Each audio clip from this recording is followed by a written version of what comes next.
2015 eta 2016 ikasturtean martxan jarri dute plan berria ikus-entzunezko komunikazioa graduan. Honen ondorioz, ohiko ikasgaiak alde batera utzi dituzte eta ikasketa emaitzetan oinarritutako lan sekuentzietan dihardute. MU Telebistan honen xehetasunak ezagutu ditugu. Ikus-entzunezko komunikazioaren graduko ikasketen berrikuspen bat egin genuen orain dela 2 urte eta berrikuspen horren barruan erabaki genuen saltoa jauzi bat emate aurrera eta beti ere ikasketa emaitzetan oinarritutako irakaskuntza baten barruan erabaki genuena izan zen ikasgaietan ardaztutako antolaketa batetiken guk lan sekuentzia modura izendatzen ditugun antolaketa eredu batera jauzi egitea. Irakasleak taldeak pentsatzen genuelako ikasleentzako eta bai unibertsitatearentzat orokorrean hobeto izango zela ikasgaiak beste modu batera antolatzea eta lan dinamika desberdin batera ematea. Orduan, ikaslek egiten dutena da, ikasi egiten dute lehen orain arte egiten zen bezala, baina beti badokate buruan oso argi zein izango den azkeneko produktu edo egin behar duten proiektu hori.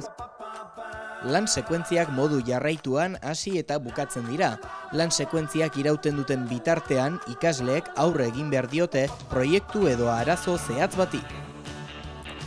Eskatzen dau, konpromisua edo bai eskatzen dauela. Eta eskatzen dau martxa bat, nahiko martxa estua eskatzen dau, baina gero ikusten duzu. Sekuentzia hori bukatzen duzunean 4 aste pasa bostean, 3 aste pasa bostean, jartzen zare pentsetan orduan 4 aste horreitan ikasi duzun dana eta esaten duzu, ostras. Jaso duzu.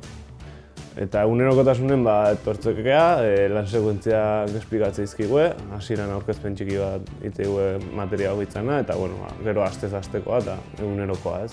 Ni asko beko modu sentiruten hasen gaurtian, ze azkenian bakarrik zentrabizaren materia baten, eta ez aurreko urtean moruan 5-6 materiakin azkenian batzutan ordu ez presentzialetan lia itxesitzela, ez, materia bakoitzakin eta...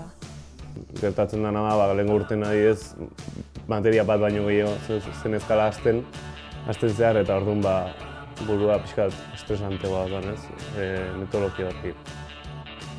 Ikus-entzunezko komunikazioko graduko irakasleek ere jakina nabaritu dute aldaketa.